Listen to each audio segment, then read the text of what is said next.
네, 두 번째 시간 시작하도록 하겠습니다. 앞 시간에 인간은 하나님이 창조한 피조물이라는 사실을 함께 알아보았습니다. 현대학이 그렇게 발달했음에도 여전히 사람은 죽음을 맞이하고 있습니다. 왜 사람은 죽지 않고 영원히 살 수 없을까요? 왜 하나님이 창조한 인간은 죽음을 맞는 것일까요?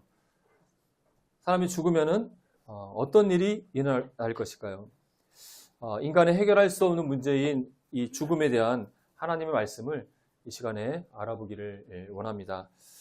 왜 인간에게 죽음이 왔는지, 죽으면 어떻게 되는지, 또 인간은 죽음을 앞두고 어떤 준비를 해야 하는지 알아보도록 하겠습니다. 여러분은 장례식장에 가보신 적이 있으시죠? 장례식장에 갔을 때 어떤 생각을 하셨습니까? 돌아가신 분이 참 안타깝게 불쌍하게 돌아가셨구나. 참 불쌍하시다. 쯧쯧쯧 그런 생각을 하셨을 것입니다. 여기 두 분이 누군지 아십니까? 네, 이건희 회장과 스티브 잡스입니다. 이분들에는 공통점이 있는데요. 아주 많은 돈과 명예를 가지고 있는 분들이죠. 그래서 이분들이 병에 걸린다면 어떤 의사도 와서 치료해달라고 할 수 있고 어떤 약도 사서 치료할 수 있는 그런 분들입니다. 근데 이분들이 다 심장마비 또 췌장암으로 죽음을 맞이했습니다. 이와 같이 돈이 많고 아무리 권세가 있다 할지라도 죽음은 피할 수 없는 일이라는 사실을 이분들의 죽음을 통해서 생각해 볼 수가 있는 것이죠. 전도서 말씀에 초상집에 가는 것이 잔치집에 가는 것보다 더 낫다. 살아있는 사람은 누구나 죽는다는 것을 명심해야 된다고 말씀하고 있습니다. 여러분들은 잔치집에 가는 게 더 낫지 초상집 가는 거 별로 좋아하지 않으실지 모르겠습니다. 근데 하나님께서는 사람이 잔치집보다 초상집에 가는 것이 훨씬 더 낫다고 말씀하십니다. 왜냐하면 장례식장에 가서 살아있는 사람은 누구나 죽는다는 사실을 장례식장 안에서 사람이 알아야 되기 때문이라고 하는 것입니다. 사람은 자신이 죽을 거란 생각은 생각하지 않고 살아가는 것 같습니다. 환자를 보게 되면 말기암으로 이제 곧 죽으실 분인데도 자기가 돌아가신다는 것을 인정하지 못하는 분들이 대부분입니다.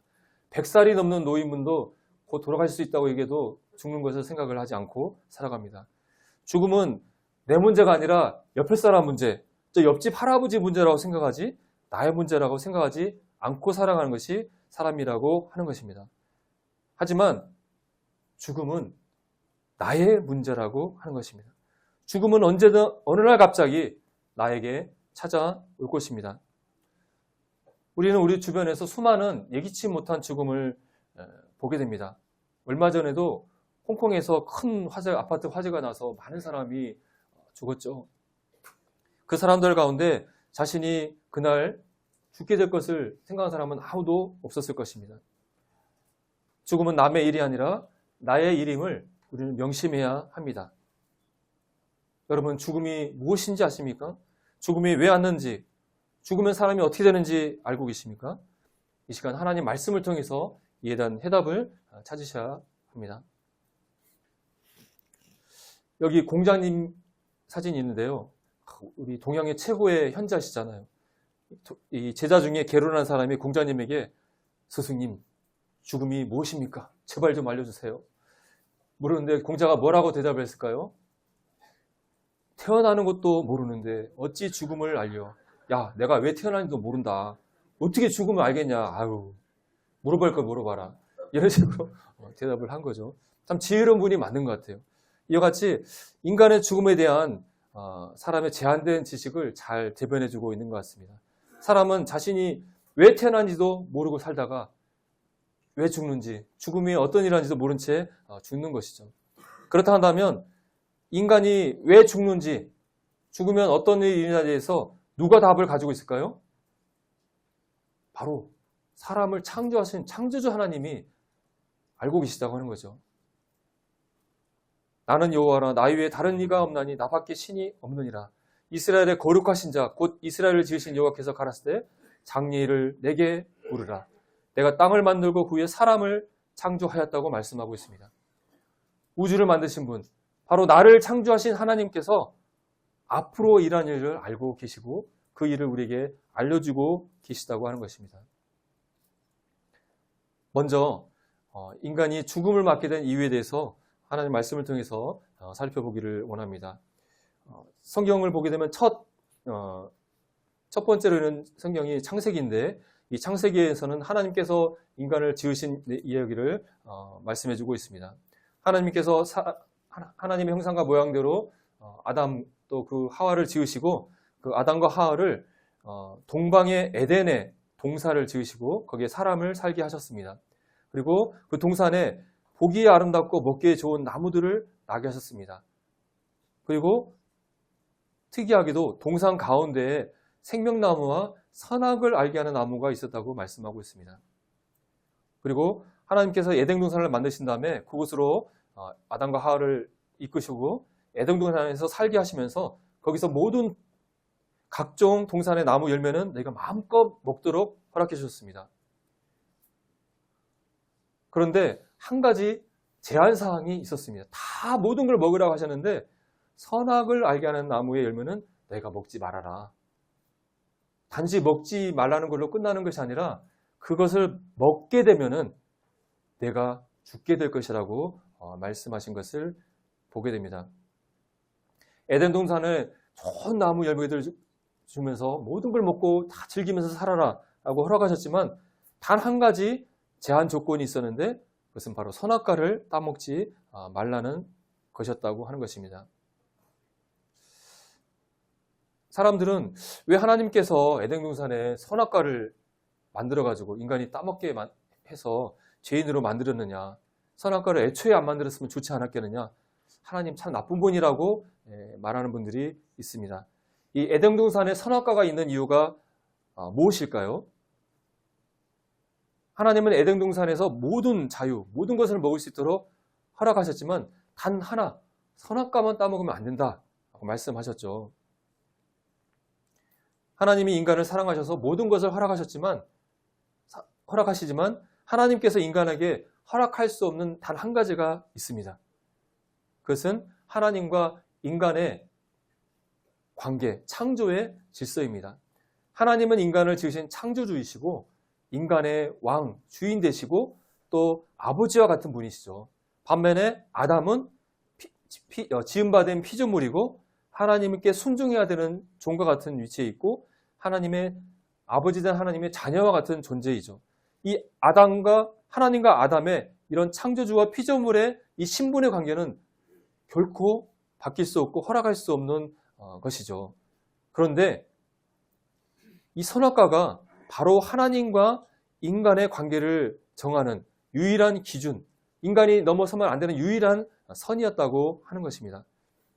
만약 선악과가 없다고 한다면 인간은 그저 하나님을 무조건 순종하는 인격이 없는 로봇과 같은 존재일 것입니다. 하나님 형상으로 지음받은 인간은 하나님과 같은 지정의, 자유의지가 있어서 하나님을 인격적으로 순종하고 사랑할 수도 있고 반대로 하나님을 거역하고 미워할 수 있는 자유의지가 주어졌다고 하는 것입니다. 그런데 이 자유의지를 사용할 수 있는 것이 바로 이 선악과였다고 하는 것입니다. 그래서 인간이 자기의 자유의지를 가지고 하나님이 먹지 말라는 선악과를 따먹은 것은 단순히 과일을 따먹은 것을 떠나서 하나님이 자신의 창조주이시고 왕이시고 아버지라는 사실을 부정하는, 하나님이 나의 왕이라는 것을 부정하는 심각한 죄가 된다고 하는 것입니다. 이제는 하나님이 나의 왕이 아니라 내가 나의 주인, 왕이 돼서 살겠다는 의미입니다. 바로 하나님에 대한 반역, 배반에 해당하는 아주 큰 범죄가 되는 것입니다. 이 아담이 어떻게 아담과 하와가 선악과를 따먹었는지 사건을 살펴보게 되면 에덴 동산에 뱀이 있었습니다. 뱀이 먼저 여자에게 다가와서 하나님이 참으로 너에게 동산 모든 나무 열매를 먹지 말라 하시더냐라고 질문을 던졌습니다. 하나님께서는 동산의 모든 나무 열매를 어떻게 하라고 했어요? 다 먹어도 된다고 얘기했는데 동산 나무 열매를 먹지 말라고 하지 않았느냐라고 헷갈리는 질문을 던집니다. 그리고 여자에게 선악과를 먹어도 너희가 결코 죽지 않을 것이라고 거짓말을 합니다. 하나님은 뭐라고 말씀했죠? 이것을 따먹으면 너희가 반드시 죽는다고 말씀했는데 거짓말을 합니다. 그리고 더 나아가서 너희가 그것을 먹는 날에는 너희 눈이 밝아져서 너희가 하나님같이 될 것이다. 선악을 알게 될 것이라고 말씀하고 있습니다. 여기서 너희가 하나님같이 된다. 굉장한 중요한 의미가 있습니다. 피조물이고 하나님을 순종해야 될 인간이 자신을 지을 하나님처럼 높아질 것이다 라고 유혹하는 것입니다. 너희 선악과만 따먹으면 너희들 하나님처럼 높아져 라고 유혹하는 것입니다. 이 말을 듣고 여자가 그 선악과 나무를 보니까 너무 먹음직해 하고 너무 보기에도 좋고 지혜롭게 할 만큼 탐스러워서 그 나무 열매를 따먹고 또 자기 남편에게 주어서 그것을 따먹었다고 이야기하고 있습니다. 성경 말씀은 이 에덴 동산에 있었던 뱀의 정체가 누구였는지를 알려주는데 큰 용이 내어 쫓기니 옛뱀, 곧 마귀라고도 하고 사탄이라고 하는 온 천하를 깨는 자라. 에덴 동산에서 뱀이 와서 이렇게 사람을 깨웠는데 그 안에 사실은 사단이 마귀가 들어가서 인간에게 거짓말을 하고 선악과를 따먹도록 유혹했다고 하는 것입니다. 근데 이 사단은 어떤 존재냐면 원래 하나님 나라에서 천사들을 다스리는 천사장의 한 명이었습니다. 근데 이 천사장이었던 이 사탄이 너무나 자신이 뛰어나니까 교만한 마음이 들어서 내가 하늘에 올라 하나님의 이 무별들은 천사들을 말하는데 무별들 위에 내 자리를 높이겠다. 내가 북극 지표 산 위에 앉으겠다. 내가 천사들 위에 자리를 높여서 내가 하나님처럼 높아져서 최고의 자리에 높아지겠다는 마음을 품었다고 하는 것입니다. 가장 높은 구름에 올라가 지극히 높은 자와 같아지겠다 하는 마음을 품는 범죄를 저질렀다고 하는 것입니다. 내가 하나님처럼 같아지겠다. 이것이 사탄이 품었던 죄였고 하나님께서 이 범죄한 천사를 하늘나라에서 쫓아내서 타락한 자가 된 것이 바로 사탄이고 그를 따랐던 천사들이 바로 지금 활동하고 있는 귀신들이라고 하는 것입니다. 사탄이 품었던 하나님께 범죄했던 범죄가 뭐라고요? 내가 하나님처럼 높아지겠다. 내가 하나님처럼 되겠다. 라고 품었던 것이 사탄의 범죄였는데 앞에서 말씀드린 것처럼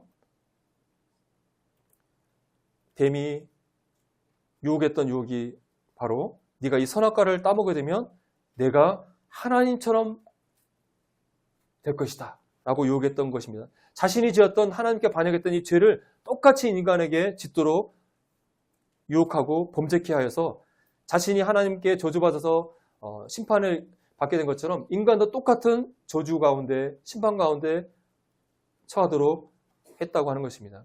그들이 선악과를 떠먹었을 때 그들이 원래는 아무런 옷을 입지 않고 벌거벗은 채 있어서 아무 문제가 되지 않았는데 벗은 줄을 알게 되고 무화과 나무 잎으로 치마를 삼아서 자신의 부끄러운 부위를 가렸습니다.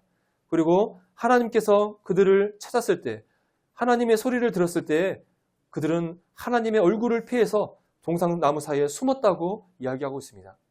죄가 들어오자마자 하나님과 사람의 관계가 깨어지게 되었고 그전에는 죄가 없을 때는 하나님을 바라보면서 하나님과 대화하고 교제를 나눴던 관계였는데 그 관계가 깨어지게 되면서 하나님의 얼굴을 피해서 두려워하여서 숨게 되었다고 성경은 말씀해주고 있습니다.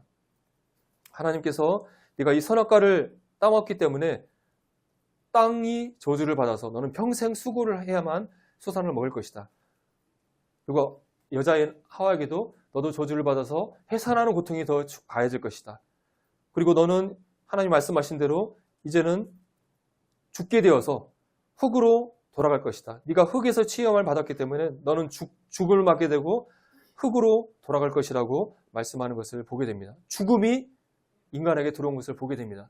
사람이 죽게 된 이유는 다른 것이 아니라 바로 첫사람 아담과 하와가 하나님께 범죄하여 선악과를 따먹었기 때문에 인간에게 죄가 들어왔다고 하는 것입니다.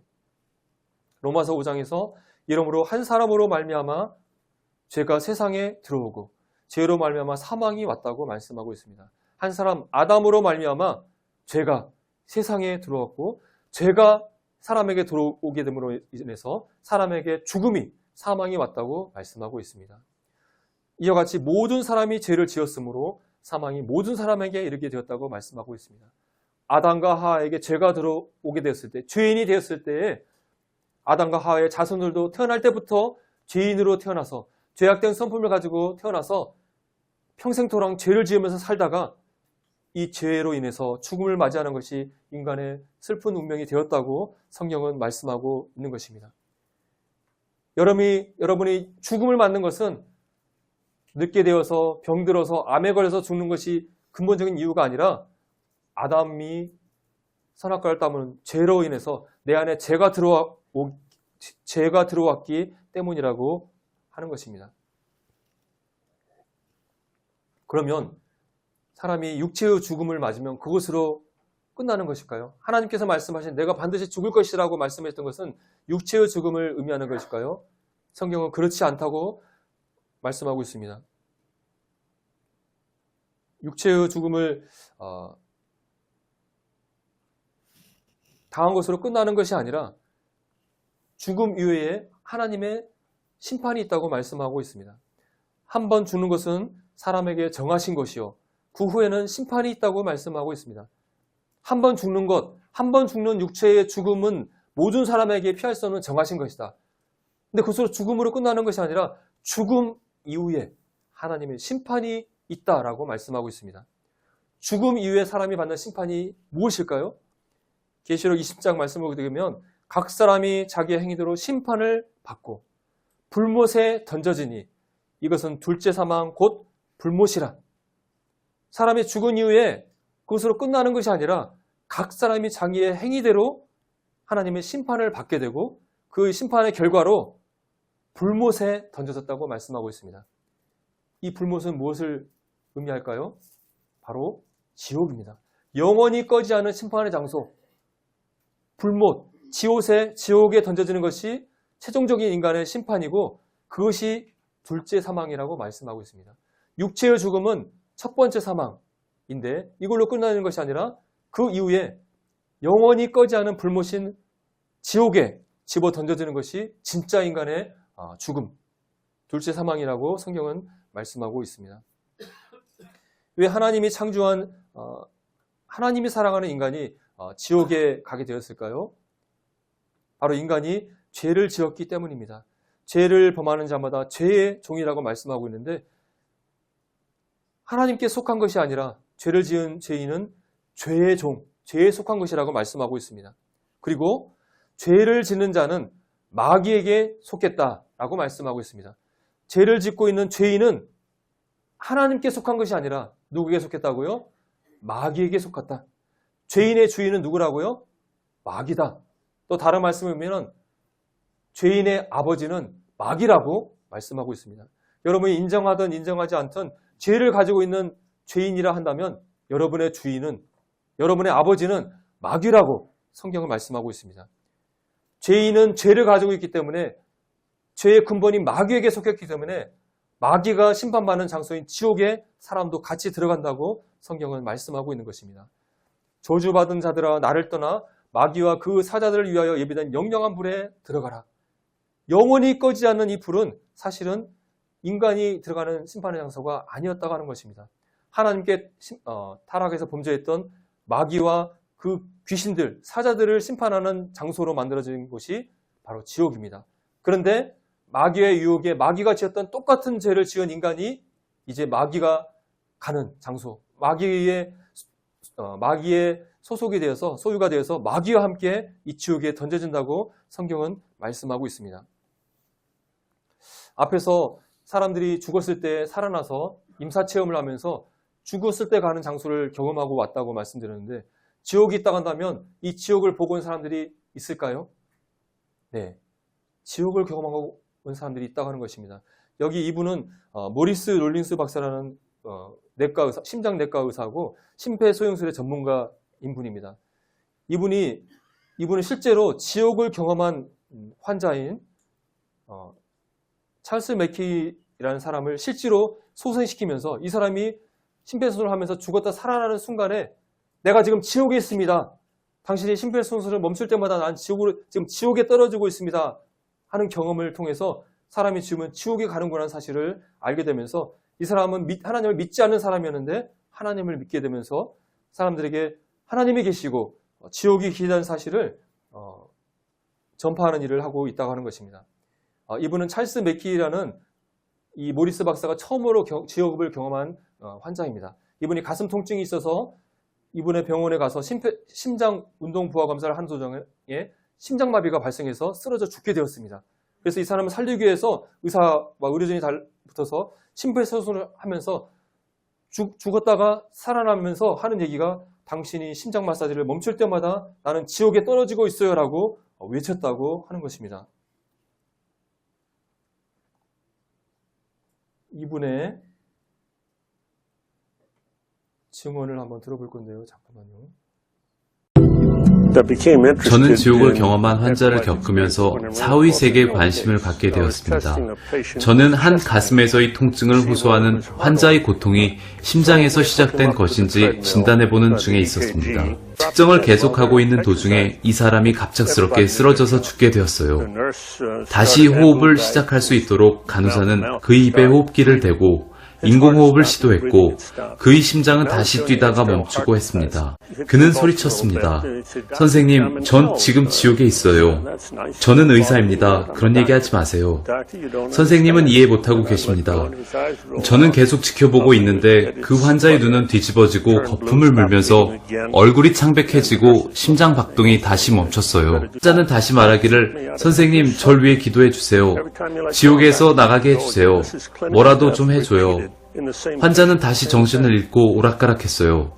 네, 자신이 죽어가는 사람을 살릴 때 눈을 뜨면서 저 지금 지옥에 떨어져 있어요 라고 얘기했을 때 얼마나 깜짝 놀랐을까요? 정말 지옥이 정말 있구나는 사실을 이분이 알게 되면서 하나님을 믿게 되고 사람이 죽으면 지옥에 간다는 사실을 말하고 있고 또 이 살아난 이분 환자도 예수님을 믿는 사람이 되었다고 하는 것입니다.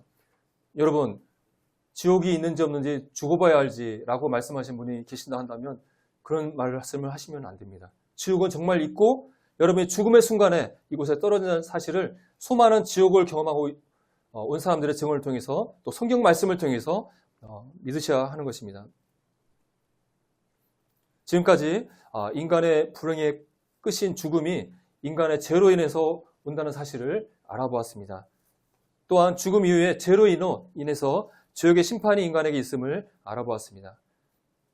지금부터는 어떻게 하면 이 하나님의 심판, 죄로 인한 지옥의 심판에서 우리가 건짐을 받을 수 있을까? 구원받을 수 있을까에 대해서 말씀드리고자 합니다. 이제 하나님께서 인간의 죄로 인한 저주, 지옥의 심판을 끝내시고 우리를 지옥의 형벌 가운데서 건져주시기 위해서 아들 예수 그리스도를 통해서 이루어주신 놀라운 하나님의 은혜의 소식, 기쁜 소식, 구원의 복음에 대해서 소개해드리고자 합니다. 앞에서 인간의 불행, 죽음의 이유가 인간이 하나님을 거역하고 죄를 지었기 때문이라고 말씀드렸습니다. 인간은 이 죄가 있기 때문에 하나님 앞에 나아갈 수가 없는 것이죠. 모든 사람이 죄를 범하였음에 하나님의 영광에 이르지 못하더니 죄를 가지고 있는 사람은 이 죄 때문에 하나님은 거룩하신 분이고 죄가 없으신 분이기 때문에 하나님 앞에 나아갈 수 없고 하나님이 계신 천국에 들어갈 수가 없는 것입니다. 죄가 하나님과 우리 사이를 가로막고 있는 것이죠. 이 죄 때문에 사람이 하나님을 볼 수 없고 들을 수 없고 하나님의 계신 천국에 들어갈 수가 없는 것입니다. 이 죄 때문에 하나님의 진노의 심판을 피할 수가 없는 것이죠. 우리가 하나님과의 관계를 회복하고 심판을 피하기 위해서는 무엇이 해결되어야 하겠습니까? 바로 이 죄의 문제가 해결되어야 하는 것이죠. 죄의 문제가 해결된다면 어떻게 되겠습니까? 우리와 하나님의 사이를 막고 있는 죄의 문제가 해결된다 한다면 우리는 하나님 앞에 나아갈 수가 있을 것입니다. 여러분은 내가 왜 죄인이냐고 반문할 수지 모르겠습니다. 나같이 착하게 깨끗하게 사는 사람이 왜 죄인이고 지옥 가냐고 따질지 모르겠습니다. 그런데 성경 말씀은 기록된 바 의인 없나니 하나도 없다.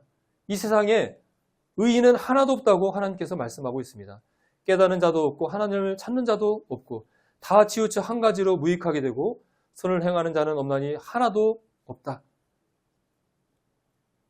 이 세상에 선을 행하는 죄가 없는 의인은 한 명도 없다라고 말씀하고 있습니다. 우리가 사람의 기준으로는 더 착하게 살고 깨끗한 사람들이 분명히 있을지 모르겠지만 하나님의 기준, 우리 사람의 기준이 아니라 하나님의 기준에 의하면 이 세상에 선을 행하는 의인은 한 명도 없다. 한 사람도 예외 없이 모두가 죄인이라고 성경은 분명하게 말씀하고 있는 것입니다. 혹시 그렇다면 내가 죄를 안 짓고 정말 살면은 되지 않을까라고 생각할지 모르겠습니다. 하나님께서 말씀을 통해서 여기 나와 있는 10가지 계명, 10계명을 포함해서 600가지에 넘는 지켜야 할 계명을 주시고 계시는데 내가 여기 있는 것을 열심히 하나도 빼지 않고 지킨다면 내가 죄가 없어서 천국 갈 수 있지 않을까 이런 생각을 할지도 모르겠습니다. 여기에 10계명을 보게 되면 첫 번째에서 네 번째 계명은 사람과 하나님과의 관계를 규정하고 있습니다. 내가 만일 하나님으로 인정하지 않고 다른 신을 섬기고 있다면 이미 하나님 앞에 죄인인 것이죠. 여기 다섯 번째 보면 내 부모를 공경하라는 계명이 있습니다. 여러분은 태어나서 지금까지 부모님께 늘 순종하면서 바라는 적 없이 부모님을 공경하면서 살아왔습니까? 양심적으로 한번 대답을 해보시기 바랍니다.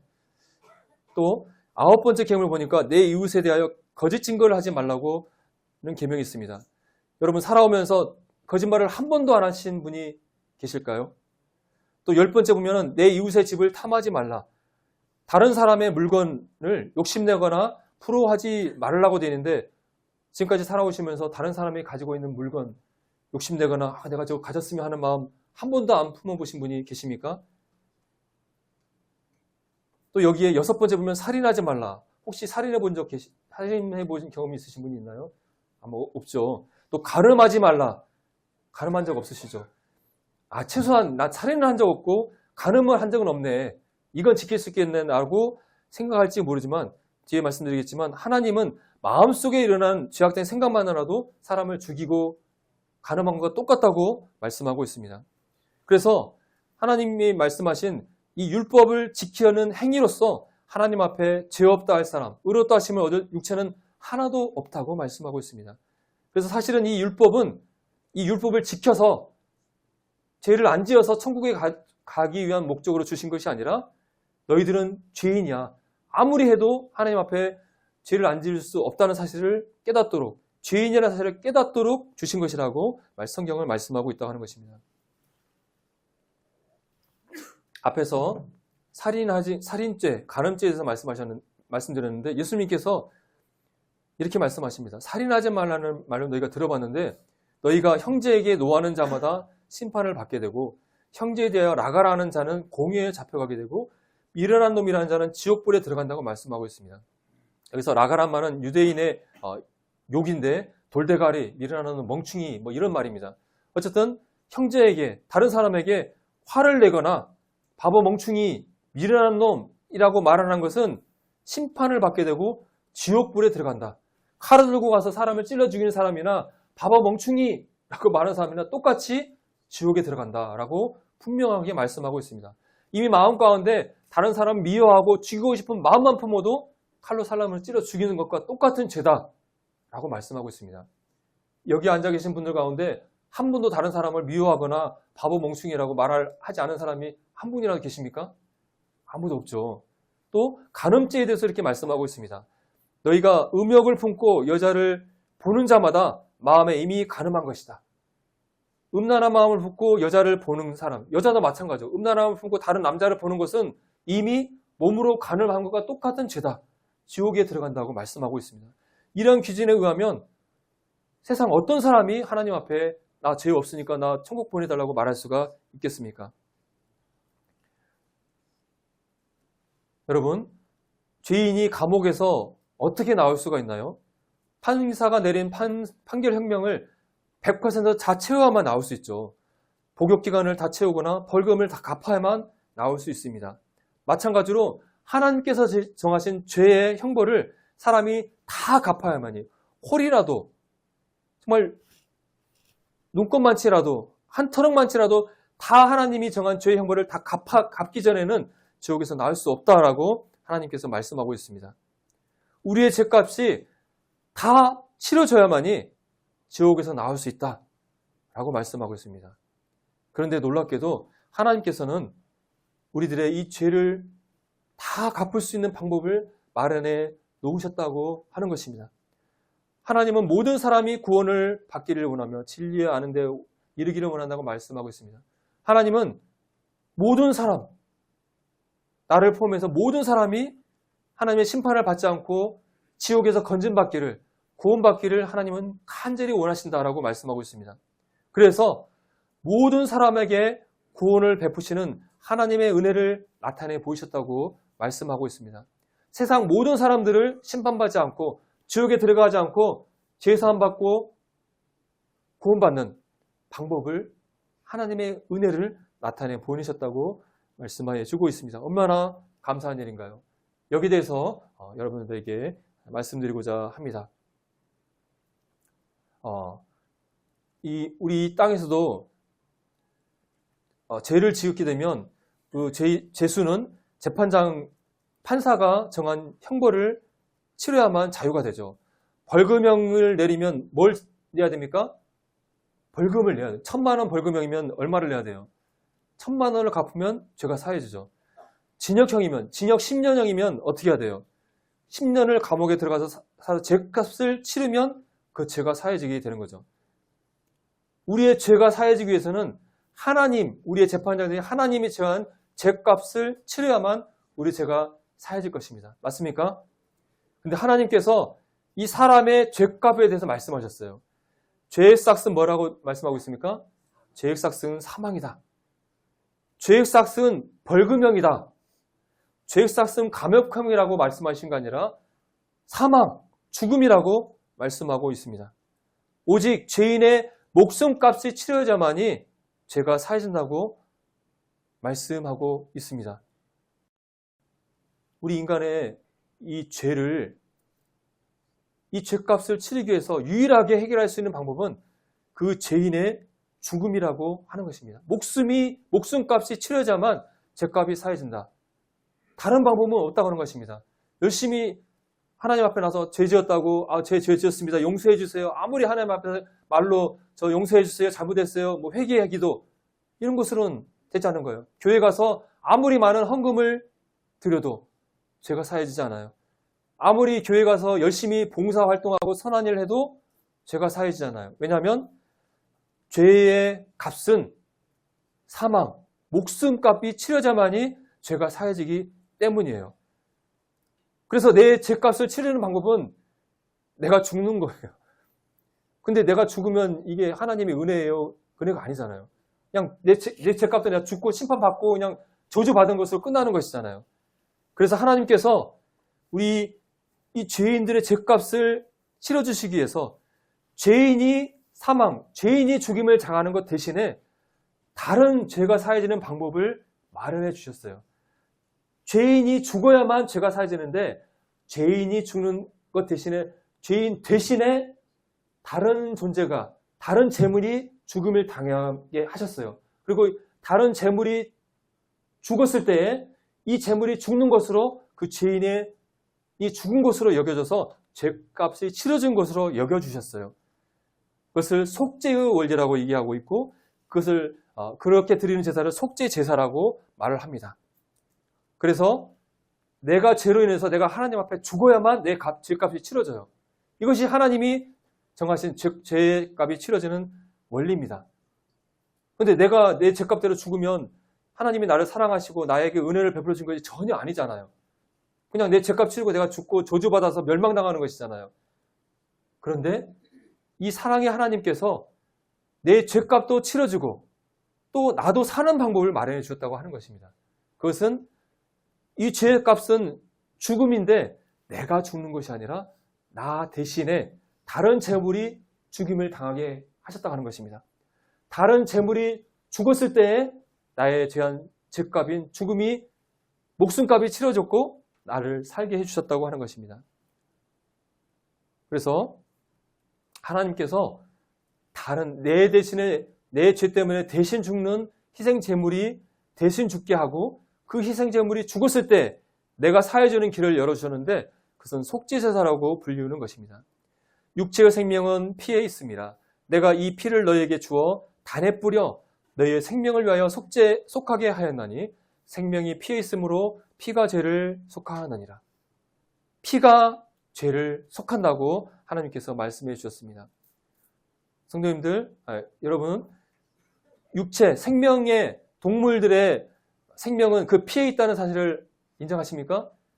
심장이 뛰어야지 피가 돌아야만 살잖아요. 피가 심장이 멈추면 피가 여러 가지 그 세균이 들어오고 기능을 못하면 죽게 되는 것이잖아요. 육체의 생명은 피가 있다. 그래서 너희들이 죄로 인해서 너희들이 죽는 것 대신에 짐승을 대신 죽게 하고 이 짐승이 죽었다는 그 징표로서 육체의 생명이 피해 있기 때문에 그 사람 대신에 죽은 그 짐승의 피를 하나님의 제단에 뿌리게 하시고 이 피가 제단에 뿌려졌을 때 이 죄인의 생명을 속하게 한다. 죄인이 죽는 것 대신에 피가 뿌려졌을 때 그 죄인의 죄가 속해진다는 속죄 제사를 주셨다고 하는 것입니다. 이 속죄 제사가 어떻게 드려졌는지 한번 살펴보도록 하겠습니다. 이스라엘 백성이 광야 생활을 할 때 백성 중앙에 하나님의 성막이 있었고 하나님의 영광에 하나님의 임재가 있었습니다. 이곳에 제사장들이 하나님 앞에 짐승을 가지고 하나님께 제사를 드렸는데 사람이 죄를 지었을 때에 죄를 사하기 위해서 하나님 앞에 짐승을 가지고 죄를 사하는 속죄 제사를 드리도록 하나님께서 정하셨습니다. 그래서 여기 보면 평민의 하나가 여호와의 계명 중 하나라도 부주 중에 범하여 허물이 있었는데 그의 범한 죄를 누가 깨우쳐주면 그는 흠없는 암염소를 끌고 와서 그 범한 죄로 말미암아 그것을 예물로 삼아 이스라엘 백성 가운데 죄를 지었어요. 그럼 이 죄를 사하기 위해서 그가 자신이 허물이 있다는 사실을 범한 죄가 있다는 걸 깨닫게 됐을 때에 하나님 앞에 나아가서 죄를 사하는 길이 있었는데 그것은 속죄 제사를 하나님 앞에 드리는 것입니다. 원래는 이 사람이 지은 죄로 인해서 죄값은 사망이기 때문에 이 사람이 하나님 앞에 죽임을 당해야 되는데 이 사람이 죽는 것 대신에 다른 희생 제물, 다른 짐승을 하나님 앞에 끌고 오는 거예요. 여기 암염소를 얘기했는데 제사장 같은 경우는 송아지를 끌고 와야 되고 뭐 조금씩 다릅니다. 그래서 송아지나 염소나 어린 양을 끌고 와서 자신의 지은 죄로 인해서 하나님 앞에 예물을 삼는다. 제사를 드리게 하셨다고 하는 것입니다. 이 짐승을 끌고 제사장 앞에 오게 되면 제사장은 그 사람에게 속죄 제물에게 그 짐승에게 머리에 안수하게 합니다. 안수를 한다는 것은 이 사람이 지은 죄가 이 짐승에게 넘어가는 효과를 하는 것입니다. 이 사람이 지은 죄가 이 짐승에게 넘어가요. 그러면은 그 다음에 이 제물을 범죄물을 잡는 곳에서 잡아서 죽여서 피를 내게 합니다. 이 사람이 죽어야 되는데 이 사람의 죄가 이 짐승에게 넘어가서 이 사람이 죽어야 되는데 임짐승이 대신 죽임을 당하는 것입니다. 그리고 이 사람이 이 짐승의 생명이 죽었다는 것을 그 표로서 이 짐승의 피가 흘려지게 되는 것입니다. 이 사람은 칼을 들고 이 양이나 염소의 목을 따서 피를 받게 되는 것입니다.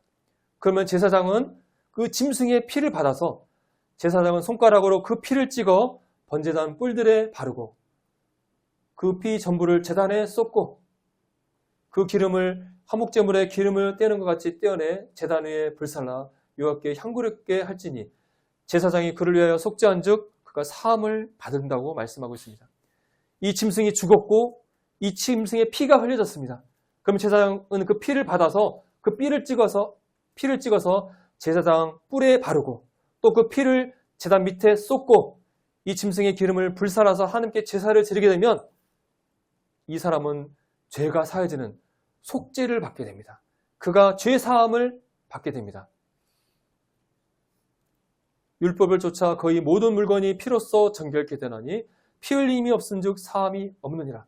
하나님 앞에 하나님께는 죄가 사해지는 원리가 있는데 그것은 바로 제물의 피가 흘려질 때 그 사람의 죄가 사해진다고 하는 것입니다. 제물의 피가 흘려질 때 죄가 사해진다. 그래서 대속의 원리라고 얘기합니다. 속죄의 원리입니다.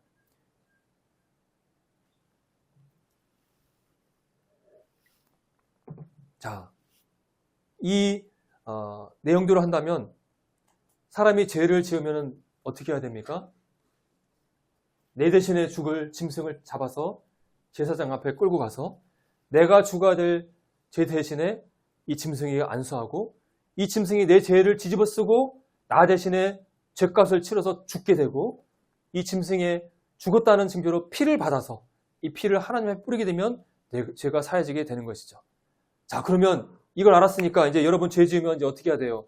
자, 가서 송아지를 잡고 소를, 염소, 어린 양을 가지고 제사장 앞에 가서 짐승을 잡아서 피를 하나님 앞에 드리면 죄가 사해지겠죠. 맞습니까? 근데 문제는 이 제사장도 없고 성전도 사라졌잖아요. 이 방법으로는 죄가 사해지기는 어려운 것 같습니다. 그런데 하나님께서 이 구약에 이 짐승의 제사를 주시면서 이렇게 말씀하십니다. 율법은 장차 올 좋은 일의 그림자일 뿐이요 참 현상이 아니다. 바로 앞에서 말씀드렸던 사람이 죄를 지으면 짐승을 가지고 와서 짐승을 죽이고 이 피를 받아서 하나님께 제사를 드리는 것은 앞으로 올 좋은 일의 그림자이고 진짜가 아니었다고 말씀하고 있습니다. 이 짐승의 제사는 분명히 죄를 사하는 효과가 있는데 그 사람이 지은 죄 한 번에 밖에 죄를 사할 효력이 없는 것입니다. 그 사람이 죄를 지으면 지을 때마다 항상 또 짐승을 갖고 와서 짐승을 죽여서 피를 또 뿌리고 또 짐승을 잡아서 또 피를 뿌리는 짐승의 제사를 계속해서 드려야만 한다고 하는 것입니다. 황소와 염소, 양의 피가 그 사람의 죄를 영원히 다 사할 수 없기 때문에 계속해서 짐승의 제사를 드려야만 한다고 하는 것입니다. 왜냐하면 이 짐승이 사람보다 더 가치가 있어요, 없어요? 아무리 짐승이 비싸다 하더라도 사람의 목숨과 비교할 수 없기 때문에 짐승의 제사로는 사람의 죄를 다 갚을 수 없는 거예요. 짐승의 목숨값으로는 사람의 생명을 그 목숨을 다 갚을 수가 없기 때문인 거죠. 그래서 하나님께서는 이것은 사실은 앞으로 있을 진짜 좋은 모든 사람들의 죄를 다 사할 수 있는 더 나은, 더 완전한 제물을 가지고 제사를 드릴 앞으로 있을 일들을 보여주는 그림자였다고 말씀하고 있는 것입니다. 하나님께서는 이 짐승이 아니라 짐승과 비교할 수 없는 인간의 목숨값보다도 더 비교할 수 없는 가치 있는 존재를 인간의 죄를 사하기 위해서 피를 흘리면서 죽게 할 희생제사를 계획하셨다고 하는 것입니다. 그 한 몸을 예비해 두셨다고 하는 것입니다. 그 예비한 그 한 몸이 무엇입니까? 바로 하나님의 아들 예수 그리스도라고 하는 것입니다. 이 하나님의 이 뜻을 따라서 예수 그리스도의 몸이 단번에 십자가에서 들어주시고 그분의 피가 흘려졌다고 하는 것입니다. 예수님의 그 몸이 십자가에서 단번에 희생제물로 피를 흘리면서 드려짐으로 말미암아 우리가 모든 사람이 죄 없이 함을 거룩함을 얻었다고 말씀하고 있습니다. 구약의 제사장은 날마다 매일 서서 똑같은 제사를 반복해서 드려야 했지만 사람의 죄가 영원히 사하지 못했지만 하나님의 아들 예수 그리스도께서 우리 모든 사람의 죄를 위해서 한 번에 영원한 제사를 십자가에서 드려주셨다. 그 십자가의 속죄 사역을 완성하시고 이제 하나님 보좌 우편에 앉아 계신다고 말씀하고 있습니다. 예수 그리스도께서 거룩하게 된 자들을 위해서 바로 우리 죄인된 우리들을 거룩하기 위해서 한 번의 제사로 영원히 온전하게 하셨다. 한 번의 십자가의 죽으심으로 말미암아 세상 모든 사람들의 죄를 영원히 완전하게 없이 해주셨다고 성경은 말씀하고 있습니다. 예수 그리스도께서 2000년 전에 한 번의 십자가의 죽으심으로 말미암아 우리의 죄를 영원히 온전하게 해주셨습니다. 그러면서 또 그들의 죄와 그들의 불법을 내가 다시 기억하지 아니하리라 하셨으니 이것들을 사하셨은즉 다시 죄를 위하여 제사 드릴 것이 없다라고 하나님께서 말씀하십니다. 약속하십니다. 예수 그리스도께서 십자가에서 한 번에 영원한 제사를 드려서 우리의 모든 죄가 다 인류의 모든 죄가 사해졌기 때문에 내가 너희들의 죄를 너희들의 불법을 다시는 내가 기억하지 않겠다. 너희들의 모든 죄가 다 사해졌기 때문에 다시 죄를 위해서 제사 드릴 것이 더 이상 필요 없다고 말씀하고 있는 것입니다. 약속하고 있는 것입니다. 더 이상 우리가 지은 죄를 위해서 다시 제사를 드릴 것이 없다. 예수님이 이 땅에 오셔서 또 십자가에 죽을 필요가 없다라고 말씀하고 있습니다.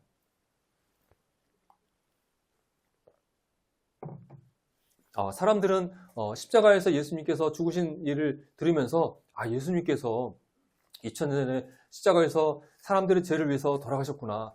그럼 내가 지금까지 지은 죄가 다 사해졌구나. 거기까지는 이해가 되는데 내가 지금 지는 죄, 또 앞으로 미래에 지을 죄는 새로 지는 죄이기 때문에 이것은 내가 해결해야 돼.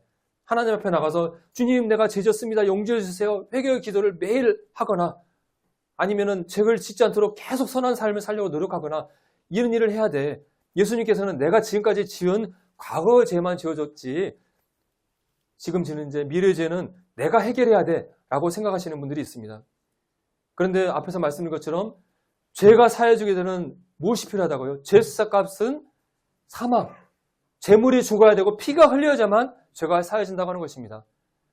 아무리 회개의 기도를 하나님 앞에 드리고 선한 일을 선하게 살려고 노력한다고 해도 내가 지금 지는 죄, 미래의 죄가 사해지지 않는 거예요.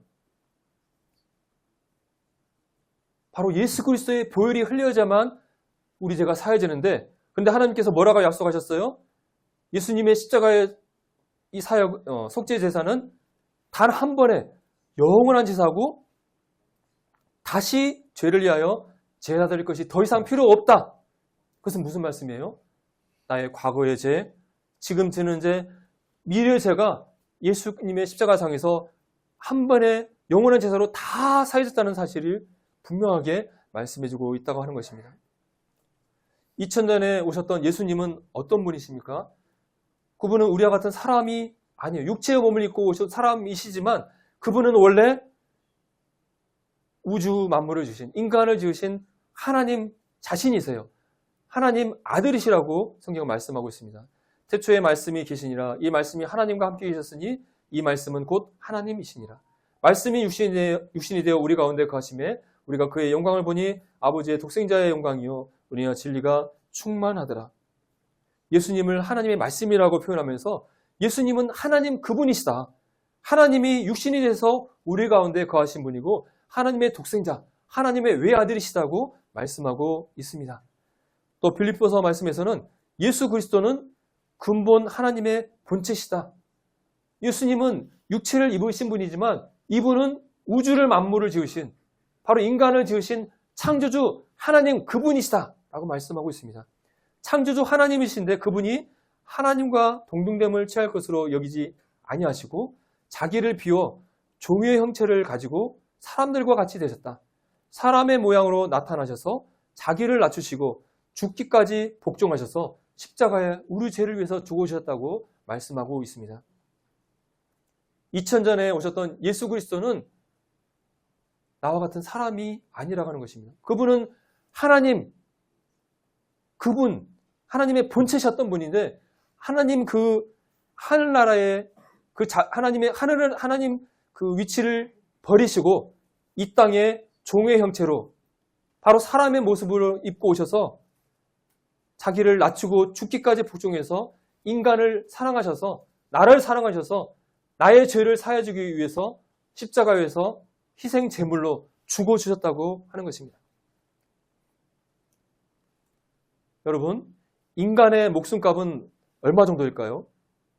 양 몇 마리와 맞바꿀 수 있을까요? 여러분이 사랑하는 자식이 있는데 그 자식을 양으로 맞바꾼다 하면 양 몇 마리 주면 바꾼다고 할까요?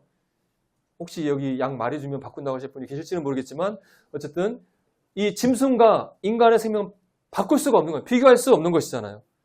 그런데 예수 그리스도의 몸값, 예수 그리스도의 가치는 몇 사람의 목숨값과 같을까요? 지금 살고 있는 지구상의 모든 사람의 목숨값과 비교해도 예수님의 목숨값은 비교할 수 없을 것입니다. 아담 이후부터 이 세상이 끝나는 모든 사람의 목숨값을 합친다 할지라도 예수 그리스도의 목숨값과 비교할 수 없을 것입니다. 인간은 하나님께 창조된 피조물에 불과하고 예수 그리스도는 인간을 창조한 창조주 하나님이시잖아요. 그런데 이 인간은 목숨값과 비교할 수 없는 예수 그리스도의 목숨이 우리의 죄값을 치르기 위해서 그 목숨이 생명이 들여졌다고 하는 것입니다. 염소와 송아지 피로 하지 아니하시고 하나님의 아들, 하나님이신 그분의 피가, 그분의 목숨이 우리의 죄를 사하기 위해서 십자가에 들어졌고 그분의 영원한 속죄로 말미암아 단번의 속죄로 인해서 우리가 구원을 받았다고 하는 것입니다. 세례 요한은 예수님이 자기에게 나왔을 때 이렇게 예수님을 사람들에게 소개했습니다. 세상 죄를 지고 가는 하나님의 어린 양이로다. 세상 죄를 지고 가는 하나님의 어린 양이다. 앞에서 속죄 제사 때 사람이 죄를 지으면 자신의 죄값을 치르기 위해서 짐승, 어린 양을 데리고 와서 그 짐승을 잡아 죽여서 피를 흘렸을 때 이 사람의 죄가 사해진다는 사실을 말씀드렸는데 예수님은 한 사람의 죄가 아니라 누구의 죄를 지고 가셨다고요? 세상 모든 사람들의 죄를 다 지고 가는 하나님의 어린 양이시다. 이 짐승은 한 사람의 한 번의 죄를 위해서 죽을 수 있지만 예수 그리스도께서는 세상 모든 사람들의 죄를 지고 세상 모든 사람들의 죄를 사하기 위해서 피를 흘리면서 죽어주신 하나님의 어린 양이라고 소개하고 있는 것입니다. 인자가 온 것은 섬김을 받으려 함이 아니라 도리어 섬기려 하고 자기 목숨을 많은 사람의 대속물로 주려 함이라고 성경은 말씀하고 있습니다. 예수님께서는 자신의 목숨을 우리 모든 사람의 죄를 사하기 위한 하나님의 희생양으로 대속물로 주시기 위해서 자신의 목숨을 주셨다고 말씀하고 있습니다. 예수님께서 우리 죄를 위해서 자신의 목숨을 어떻게 내어주셨는지 그 고난을 한번 살펴보도록 하겠습니다. 예수님은 죄가 없으신 분이셨지만 자신이 하나님의 아들이라고 하는 말에 시기하여서 유대의 지도자들과 유대의 군중들은 예수님을 잡아 죽이려고 예수님을 붙잡아서 밤새도록 불법적인 재판을 벌이면서 거짓 증인들을 모아서 거짓 증거를 내면서 예수님을 정죄하였습니다. 이 당시에는 로마가 그들을 다스리는 국가였기 때문에 그들이 예수님을 죽일 수 없기 때문에 총독 빌라도에게 예수님을 넘기면서 예수님이 잡아 죽여달라고 요청을 하였습니다. 빌라도 총독이 아무리 신문을 해도 예수님을 죽일 자가 없기 때문에 예수님을 놓아 죽이려 했지만 유대의 지도자들과 유대 궁중들은 예수님을 십자가에 못 박혀 죽여달라고 외쳤고 빌라도는 밀란이 날 것을 두려워해서 예수님에게 십자가 사형벌을 언도하게 됩니다. 예수님은 십자가 형벌을 당하기 전에 관례를 따라서 기둥에 묶여서 채찍질을 당하는 형벌을 받게 됩니다. 예수님은 밤새 잠도 못 주시면서 재판을 받았고 먹지도 못하셨고 극심한 스트레스와 공포 가운데 있을 때에 채찍질 형벌을 당하셨습니다. 예수님의 채찍질을 사료를 통해서 보게 되면 죄수를 이렇게 벌거벗겨 놓고 기둥에 묶은 다음에 이와 같이 가죽줄에 날카로운 뼈조각이나 쇠구슬을 박아놓은 채찍으로 양측에 노마군이 서서 어깨부터 쭉 다리까지 사정없이 내리치게 되는 형벌이 채찍질 형벌입니다. 이 채찍이 몸을 때릴 때에 날카로운 뼈와 구슬이 피부에 박히면서 살점을 뜯어내게 되고 근육을 찢어내게 됩니다. 엄청난 박골 같은 상처가 생기게 되면서 피가 나게 되고 근육이 찢어지고 심하면 창자까지 드러나는 상태까지 이르는 극심한 형벌이 이 채찍질 형벌입니다. 여러분, 만약 어떤 사람이 1억을 줄 테니까 이거 한 100대 맞아봐라 한다면 맞을 분이 있을까요? 한 대만 맞아봐라 해도 1억 주면 한 대 맞아봐라 하면 혹시 맞을 분이 있을까요? 용감한 분은 그럴 수 있겠지만 어쨌든 상상할 수 없는 고통을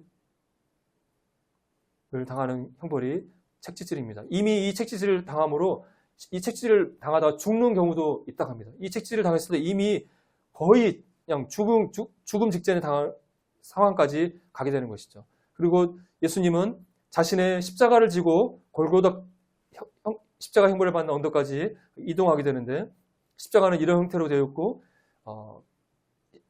전체는 100kg가 넘는데 보통 50kg가 넘는 나무 십자가를 지고 이동을 한다고 합니다. 밤새 자지도 못하고 먹지도 못하고 채찍질을 당하여서 극도로 나약해진 죽음 순간에 있는 예수님은 이 막대기를 지고 가시다가 쓰러져서 결국 다른 사람이 이 막대기 십자가를 지고 이동했다고 성경 말씀해 주고 있습니다. 예수님은 해골이라 불리는, 여기 해골처럼 보이시나요? 언덕에 가셔서 십자가에 못 박히셨습니다. 다윗 왕은 예수님이 십자가에 못 박히시기 100년 전에 예수님께서 십자가에 손발에 못 박혀 돌아가실 것을 예언하였습니다. 개들이 나를 에워쌌으며 악한 무리가 나를 둘러 내 수족을 찔렀나이다.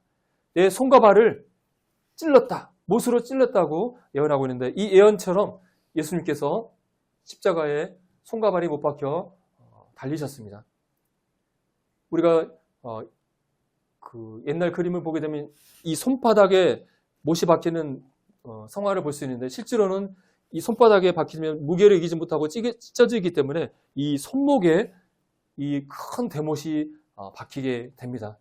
이 대못이 박히게 될 때 여기 보면 노란색으로 표현된 신경이 지나가게 되는데 신경이 지나가게 되면서 엄청난 고통을 느끼게 되고 통증과 출혈을 느끼게 되고 손이 이렇게 오그라드는 일이 발생한다고 합니다.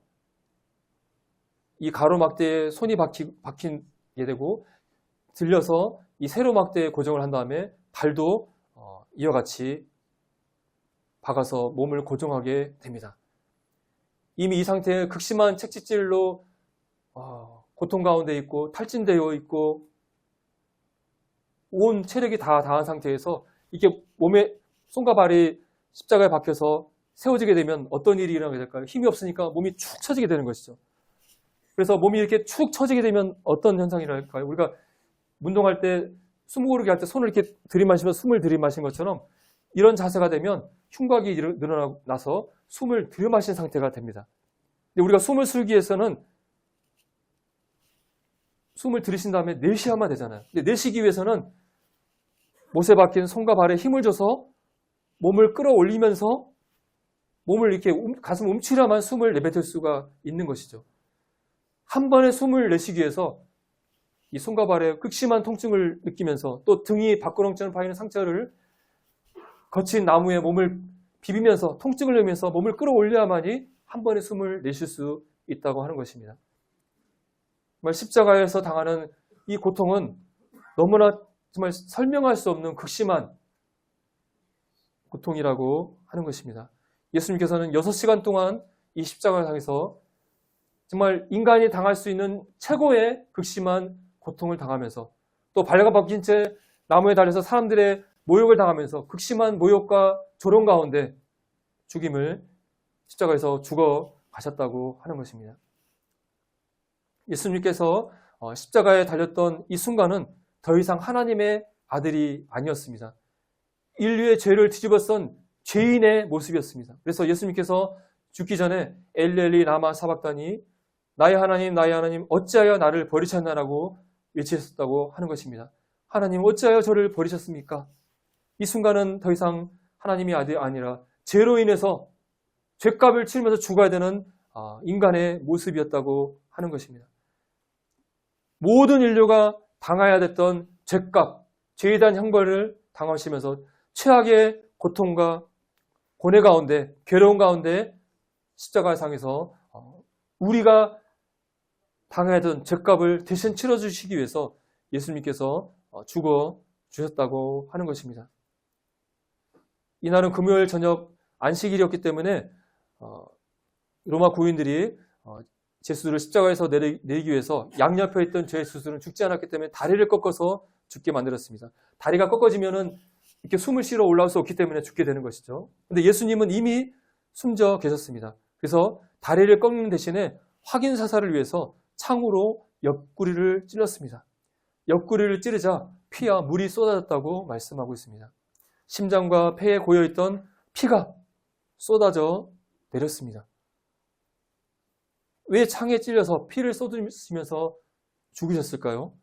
바로 죄가 사해지기 위해서는 희생 제물이 죽어야 되고 그 피가 하나님 앞에 드려져야 되기 때문에 예수 그리스도 피가 쏟아졌다고 하는 것입니다. 여러분, 예수 그리스도께서 손과 발에 못 박히시고 창에 찌르신 것은 우리의 죄, 나의 허물 때문입니다. 예수님께서 그렇게 심하게 상하신 것은 우리의 죄, 나의 죄악 때문입니다. 예수님께서 징계를 받음으로, 하나님의 징계를 받음으로 우리가 하나님과 평화를 누리게 되고, 예수 그리스도께서 채찍에 맞으심으로 우리가 죄로 인한 저주로부터 나음을 얻게 되었다고 하는 것입니다. 예수님이 찔리신 것, 예수님이 상하신 것은 다른 이유가 아니라 우리의 허물과 죄악, 바로 나의 죄물과 허물 때문에 나 대신에 내가 당해야 될 하나님의 죄에 대한 형벌을 당해 주셨다고 하는 것입니다. 예수님께서 십자가에서 돌아가시기 직전에 마지막 하신 말씀은 다 이루었다는 말씀입니다. 다 이루었다. 헬라어로 테텔레스타이라는 말이라고 합니다. 이 말은 왕이 적국을 다 전복한 후에 하는 말이라고 합니다. 인간의 죄를 대속하는 하나님의 위대한 사역이 이제 다 완성되었다. 다 이루었다고 비추신 것입니다. 또 이 말은 거래를 할 때 영수증에 쓰여지는 말로서 지불 완료가 되었다. 다 갚아졌다는 뜻을 가지고 있다고 합니다. 인간들이 하나님께 치러야 될 모든 사람의 죄값이 이제 십자가에서 다 갚아졌다.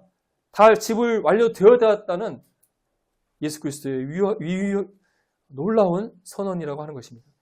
예수님께서 2000년 전에 십자가에서 우리 대신에 그 극심한 십자가 형벌, 고통을 당하시면서 죽어주시면서 피를 쏟으시면서 죽으신 이유는 바로 나의 죄, 여러분의 죄, 모든 사람의 죄값을 치러주기 위해서 죽으셨던 것이고, 예수님이 숨을 거두셨을 때 우리의 모든 죄값이, 나의 죄값이 그 순간에 다 하나님께 다 치러졌고, 이제는 더 이상 우리에게 죄값이, 하나님께 치를 죄값이 없어졌다는 위대한 선언인 것입니다.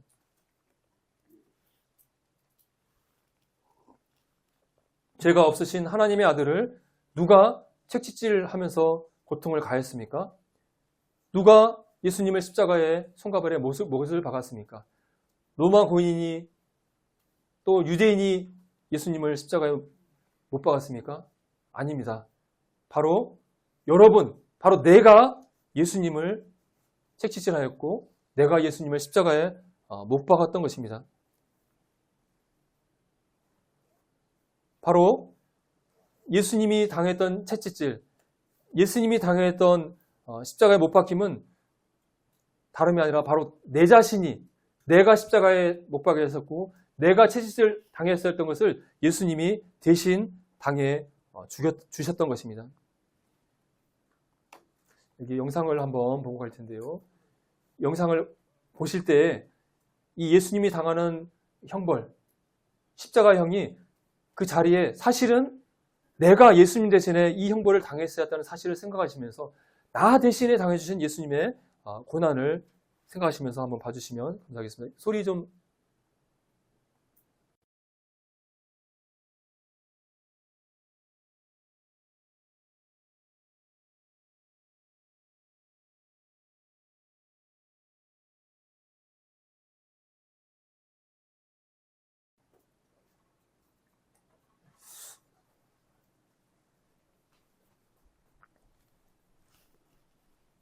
네, 우리가 이 영상을 볼 때마다 참 예수님이 참 너무 불쌍하게 저렇게 고통을 받으신다, 안타깝다, 그런 마음을 품고 우리가 영상을 보게 되는데, 오늘 영상을 보실 때 예수님 대신에 내가 만약 저기에서 채찍질을 당하고 내가 만약 십자가를 당했으면 어땠을까?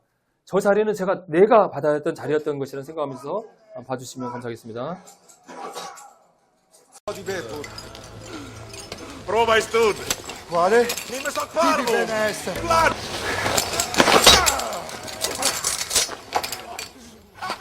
Schifo mentre la magna.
이 영상을 볼 때마다 어떻게 사람이 이렇게 끔찍한 형벌을 당할 수 있을까 생각을 해보게 되는데, 바로 예수님이 당해야 됐던 형벌은 바로 내가 하나님의 받아야 될 저주고 고통이었는데, 예수님이 나 대신에 이런 저주와 고통을 당해 주셨다고 하는 것입니다. 정말 귀하신 예수 그리스도의 생명이, 예수 그리스도의 피가 십자가에 뿌려졌을 때 나의 죄가, 여러분의 죄가, 모든 사람의 죄가 사해졌다고 하는 사실을 여러분 기억하시면 좋겠습니다. 여러분, 예수 그리스도의 이름의 뜻이 어떤 뜻인지 아십니까? 예수 그리스도. 예수란 말 자체가 우리말로 구원이라는 뜻입니다. 예수라는 뜻은 이분이 구원자다라는 뜻이고, 그리스도란 말은 메시아란 말과 똑같고 기름 부음을 받은 자로서 왕이라는 뜻을 가지고 있습니다. 예수 그리스도란 이름의 뜻은 그분이 나의 죄를 사해 주시는 구원자다. 그리고 나를 지으신 나의 주인, 나의 왕이라는 뜻을 가지고 있습니다. 어떤 사람이 구원을 받고 하나님의 자녀가 됩니까? 영접하는 자, 곧 그 이름을 믿는 자들에게는 하나님의 자녀가 되는 권세를 주시겠다고 하나님께서 말씀하고 있습니다. 예수 그리스도를 영접해야 된다고 말씀하고 있습니다. 예수님을 영접한다는 것은 곧 그 이름을 믿는 것이라고 말씀해주고 있습니다. 앞에서 말씀드린 것처럼 예수 그리스도, 그 이름의 뜻은 그분이 나를 죄에서 사해 주시는 나의 구원자, 그리고 나를 지으신 나의 왕, 나의 주인이라는 뜻인 것이죠. 그래서 그 이름의 뜻대로 그분이 나의 구원자시고 나의 주인이라는 사실을 믿는 것, 그것이 바로 예수 그리스도를 영접하는 것이라고 말씀하고 있고, 그 이름을 믿는 사람은 하나님의 자녀가 되는 권세를 주시겠다고 말씀하고 있습니다. 예수 그리스도를 나의 죄를 사해 주신 나의 구원자, 또 나의 주인, 나의 왕으로 믿는 사람은 바로 구원받은 사람, 하나님의 자녀가 되는 사람으로서 이 세상의 혈통과 육정, 사람의 뜻으로 태어난 사람이 아니라 하나님께로서 다시 태어난 거듭난 사람이라고 성경을 말씀해주고 있는 것입니다. 사도 바울은 예수님을 영접하는 것을 이렇게 설명하고 있습니다. 내가 만일 내 입으로 예수를 주로 시인하고 하며 또 하나님께서 그를 죽은 자 가운데서 살리신 것을 내 마음이 믿으면 구원을 얻으리니, 사람이 마음으로 믿어 의에 이르고 입으로 시인하여 구원에 이른다고 말씀하고 있습니다. 예수 그리스도께서 나의 죄를 사하여 주기 위해서 십자가에 죽으시고 부활하신 사실을 내 마음에 믿고, 그분이 나의 죄를 사하여 주신 구주라는 사실을 믿고, 또 그분이 나의 왕, 나의 주인이라는 사실을 믿고 인정하고 나의 마음속에 주인으로 영접한다면, 그리고 예수님을 나의 주인이라고 고백한다면 바로 그것은 구원받은 것이라고 말씀하고 있는 것입니다. 어떤 사람들은 내가 죽어서 천국 갈지 죽어봐야 한다고 말하는 분들이 있습니다. 내가 구원받았고 천국에 간다는 사실을 어떻게 확신할 수 있겠느냐고 반문하는 분들이 있습니다. 하지만 성경은 이는 믿는 자마다 영생을 얻었고 심판에 이르지 아니하나니 사망에서 생명으로 옮겼다고 말씀하고 있습니다. 예수 그리스도를 믿은 사람, 영접한 사람은 영생을 얻었다, 얻을 것이다가 아니라 얻었다. 사망에서 생명으로 옮겨졌다. 지옥, 사망 형벌에서 영생, 생명, 하나님이 계시는 천국으로 이미 옮겨졌다라고 분명하게 말씀하고 있습니다. 그래서 예수 그리스도를 믿는 사람들은 결코 정죄함이 없다. 생명의 성령의 법이 죄와 사망의 법에서 너를 해방하였다라고 말씀하고 있습니다. 우리 이 땅에서도 한 사건을 처리하게 되면 다시 다루지 않은 일사부재리 원칙이라는 것이 있습니다. 이미 하나님께서 여러분의 죄값을 예수 그리스도의 십자가에서 다 치러주셨기 때문에, 우리의 죄에 대한 사건이 다 해결됐기 때문에 결코 예수 그리스도를 믿는 사람은 다시 죄가 있다고 정하는 정죄함이 없다. 이미 죄에서 해방되었다고 분명하게 말씀하고 있습니다. 하나님 아버지는 예수 그리스도, 아들 예수 그리스도를 보고 믿는 자마다 구원, 영생을 얻기를 원하십니다. 하나님 아버지께서는 여러분이 예수 그리스도를 믿고 그분의 아들이 되기를 원하는 것이 하나님 아버지의 기쁘신 뜻입니다. 지금까지 하나님께서 우리를 사랑하셔서 우리 죄를 사해 주기 위해 아들 예수 그리스도를 보내셔서 십자가에서 우리 죄를 사해 준 사실을 여러분에게 말씀드렸습니다. 이제 여러분의 결심이 필요합니다. 베드로 사도는 너희가 회개하고 돌이켜 너희 죄 없이 함을 받으라고 외치고 있습니다. 회개하고 돌이켜라. 죄 사함을 받아라고 말씀하고 있습니다. 회개란 하나님 앞에 가서 하나님 저 죄 지었어요. 용서해 주세요. 하나님 앞에 가서 죄를 고백하는 것이 아닙니다. 회개의 말뜻은 잘못을 뉘우치고 고치는 것, 되돌리는 것이라고 말씀하고 있습니다. 우리가 하나님을 만나기 전에 예수 그리스도를 알기 전에 내가 나의 주인으로 생각하면서 하나님과 상관없이 죄를 지면서 살아왔다 간다면 이제 예수 그리스도를 만나고 하나님이 얼마나 나를 사랑하셨는지 예수님이 나의 죄를 위해서 십자가에서 어떻게 죽어주셨는지를 알게 되면서 예수 그리스도를 나의 구주로 믿고 영접하면서 하나님, 예수님을 나의 주인으로 모시고 원래 창조된 모습대로 하나님과 예수님을 나의 주인으로 섬기는 삶으로 되돌아가는 것, 이것이 참된 회개입니다. 여러분, 구원은 어떤 나의 행위로서 얻어내는 것이 아니라 하나님께서 은혜로서 믿음으로 말미암아 얻는 하나님의 선물이라고 말씀하고 있습니다. 구원은 하나님께서 여러분에게 거저 주시는 선물이라고 분명하게 말씀하고 있습니다. 여러분이 그저 감사함으로 하나님, 예수님 정말 감사합니다. 나를 사랑하셔서 나의 모든 죄를 사하기 위해서 십자가에서 예수님이 죽으셔서 나의 죄를 다 사해준 사실에 너무 감사합니다. 예수님을 내가 저의 구주로 믿겠습니다. 예수님을 섬기는 삶을 내가 살겠습니다라고 그 선물을 받기만 하면 구원받는 것입니다. 예수님께서 세상 모든 사람의 죄, 여러분의 죄를 다 사해 주셨습니다. 그래서 이제 사람이 지옥에 가는 이유는 여러분의 죄 때문에 지옥에 가는 것이 아니라 모든 여러분의 죄를 사해 주신 하나님과 예수님을 믿지 않은 죄 때문에 여러분은 이제 지옥에 가는 것입니다. 이제 우리에게 죄는 예수 그리스도를 믿지 않는 죄가 많이 남아있는 것입니다. 하나님이 여러분을 사랑하셔서 2000년 전에 예수 그리스도 통해서 여러분의 모든 죄를 다 사해 주시고 이제 예수님을 너의 주인으로 모셔라.